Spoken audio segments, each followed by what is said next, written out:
Hey everybody, welcome to week 12. I'm going to share the Blackboard page and get through this overview as quickly as I can. So just like with all the rest of our writing units, the second week of a unit is jam-packed with information and a longer assignment than usual because we have the thesis statement and the annotated bibliography for this last paper.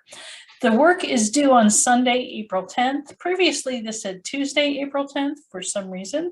I have corrected that. So let's take a look at our to-do list. Again, as I said, you're going to be working on your thesis statement and begin research and have your annotated bibliography. So of course, we have this overview video. And then I want you to take a look at the resources folder. I'm going to open that up. It's not activated as of this recording, but after I do this, I will activate everything. So once again, we have the source evaluation rubric and annotated bibliography graphic organizer. These two documents you should be familiar with since we've used them in the previous two units. And these are just ways for you to think about the various aspects of the sources that you're using. The graphic organizer is a way for you to organize the various sections of the annotated bibliography. I'm going to open that up just so you can see it. Remember that the annotation starts with your MLA citation, the bibliographic information, which has the author's name, the name of the title of the article, and all the publishing information that is necessary to have a correct citation. And then with your annotation, you write a paragraph that summarizes the main idea of that source or whatever the author's argument or whatever the research question might be for that source. Assess that resource. Why is it reliable? And that's where that rubric comes in handy. And then reflect. How are you going to use the resource? How does it connect to your research?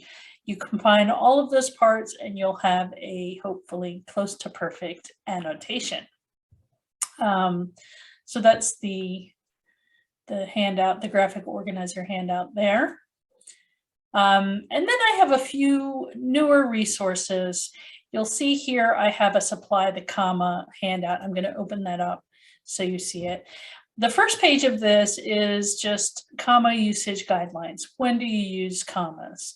Use a comma before a coordinating conjunction that joins independent clauses. So if you think of fanboys, for and, nor, but, or, yet, or so, fanboys, different organization here, but then use a comma after an introductory word group, use a comma between all items in a series, including after the last item, so on and so forth. So these are the various guidelines for comma usage.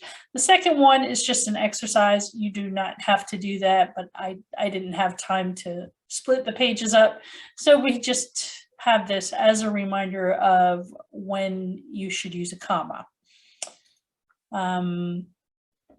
Then you'll see here I have two PowerPoints. I will actually record separate lectures for both the thesis statement exercise and the using sentence guides PowerPoint. So look for those videos as well. Then in our to-do list, we have review the material for the thesis statement folder. So I will actually include the PowerPoint for, not the PowerPoint, but my lecture for the thesis statements in this folder. We have the overview, but I think I will do another one. Actually, I'm going to take a look at this and make sure I don't have to re-record something. We also have effective thesis statements from Lumen Learning and then a thesis statements handout. These are all repeats from the previous unit. Then we have this folder. So after you read about thesis statements, I want you to create your thesis statement. Remember, your thesis statement should have your topic as well as your stance, what the argument is that you're making. And then we'll look at the locating and assessing sources folder. Again, we have a video on the Points of View Reference Center. This helps you to, if you're having trouble finding a topic, this can help you locate sources to help you with your topic, as well as counter arguments. And then the English 102 Library Guide, how to find arguments. This image is what you will see when you are trying to access the databases from off campus. So if you are not on campus, you will need to log in with your last name and your 7-digit college ID number. But this will link you to the Finding Articles part of the library website.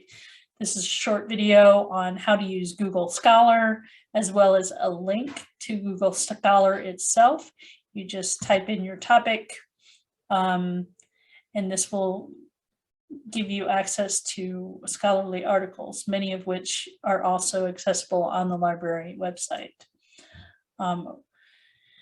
Another short video on scholarly sources and popular sources, what the difference is there. This is a handout from the UBC library regarding evaluating information. And then again, this is the embedded library guide. So if you just click on Finding Articles here, and you click on one of these, again, you will be prompted to put in your credentials in order to access the databases. But so you don't have to go outside to, to the library guide. You can do it all from within Blackboard if you want to. And please be aware that the librarians during the day are available to chat. If you are having trouble finding something, or if you're not quite sure how to use it, you can always do this live chat, or opt out if you want to. And again, they also have some helpful videos on how to do things. This is an Academic Search Complete video on how to use Academic Search Complete. There is another one on the Points of View Reference Center. So yeah, that's a fantastic resource. So this is just all, you don't have to look at all of it, but if you aren't sure how to locate sources and that kind of thing, you can absolutely find resources in this folder. So after that, you will choose your topic, you will find sources, and then you will go about creating your annotated bibliography. Again, we have the annotated bibliography overview here, as well as links to other resources.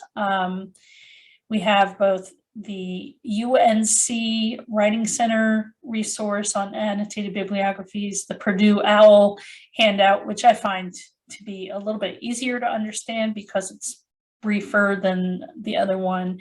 It talks about why you should write an annotated bibliography, what the format is like. And then we have samples, an MLA sample annotation. This one's a little bit longer than I'm expecting you to have, but this is what an MLA annotation looks like. Again, you start with the citation, and then you have a paragraph or two assessing the resource and how it might be useful for you. So that is that. There is a Word document. I think it's a Word document. Yes, it's a Word document that you can use as a template if you want to.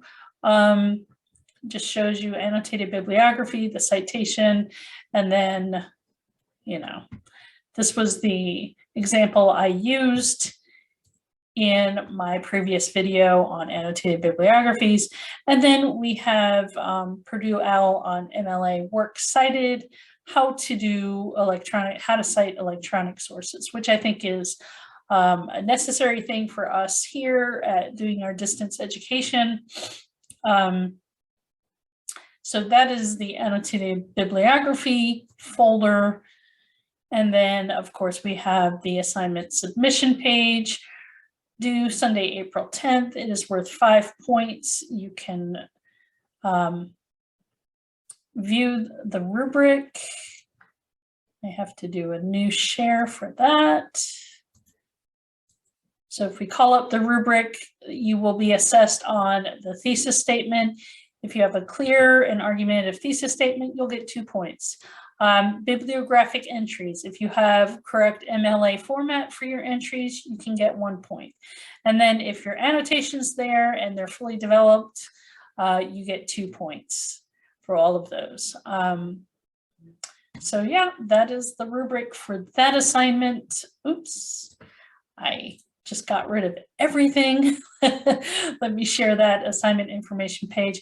Again, remember, please attach a file. Do not do it in the right submission, text submission section, because then I cannot provide any kind of corrections or feedback on these text submission things. It's okay for the first assignment in each unit, because I'm not really correcting. I will just provide feedback in the comments area. But for these kinds of things where you might need some help with your citations or that kind of thing, it's much easier for me to provide commentary when you attach file. Okay, so that is that for week 12. Hang in there, everybody. I know things are quickly coming to an end. The end of the semester will be here before you know it.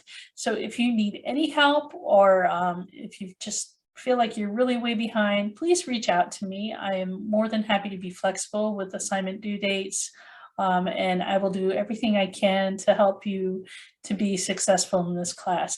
And don't forget, the Writing Center people are available. Either if you're on campus, you can walk in and try to get an appointment with them, or and meet face-to-face with a tutor, or you can sign up through Blackboard or through Starfish. There's a link in our course page that you can request a virtual visit with somebody. And they are great people. As I said before, they're professionals. Everybody there has at least their master's. I think there are a few people probably with their PhDs, and they have their job is to focus on you and to help you to improve your writing. So please don't forget about the wonderful people at the Writing Center. They are a fantastic resource. Okay, and of course I'm available. My office hours, Tuesdays and Thursdays from 11 to 12, but I am also available outside of those hours. I just need a little bit of advance notice if you want to meet in the evenings or on the weekends, or outside of the Tuesday and Thursday times that I have set aside. Okay, take care, everybody. Bye-bye.